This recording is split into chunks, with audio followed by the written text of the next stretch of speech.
ওস্তাদ রশিদ খানের প্রতি শ্রদ্ধার্ঘ্য। বিদায় নিলেন সুর সম্রাট রশিদ খান।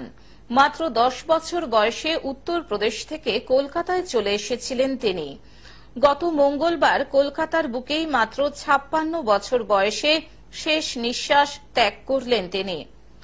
হিন্দির পাশাপাশি বহু বাংলা ছায়াছবিতেও গান গেয়েছেন তিনি। দেশের গণ্ডি ছাড়িয়ে বিদেশের মাটিতেও তিনি পৌঁছে দিয়েছিলেন ভারতীয় শাস্ত্রীয় সঙ্গীতকে। গত কয়েক বছর ধরে ক্যান্সারের সাথে লড়াই করছিলেন তিনি। প্রস্টেটে ক্যান্সার নিয়ে তিনি ভর্তি ছিলেন মুম্বাইয়ের একটি হাসপাতালে।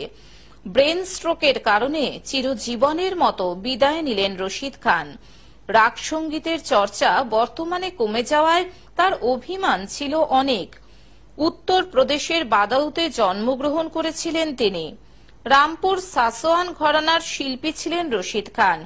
দাদু নিসার হোসেন খা, মূলত তিনিই ছিলেন রশিদজির শিক্ষাগুরু। পান খেতে বড্ড ভালোবাসতেন রশিদ খান।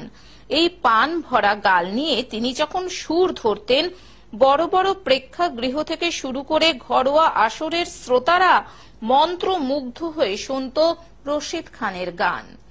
বন্ধুদের নিজ হাতে রান্না করে খাওয়াতে ভালোবাসতেন। মাত্র 22-23 বছর বয়সে তিনি বিবাহ বন্ধনে আবদ্ধ হন। স্ত্রী সোমা খান। বর্তমানে তার এক পুত্র ও 2 কন্যার দায়িত্ব তিনি স্ত্রী সোমা খানকে দিয়ে চলে গেলেন। রশিদজির মতন শিল্পীর মৃত্যু হয় না। ওনার কাজের মধ্য দিয়েই তিনি বেঁচে থাকবেন আবহমান কাল ধরে। প্রয়াত ওস্তাদ রশিদ খানের প্রতি গ্লোব টিভির পক্ষ থেকে আমরা সশ্রদ্ধ প্রণাম জানাই। এখন থেকে গ্লোব টিভি দেখুন আপনার স্মার্টফোনেও।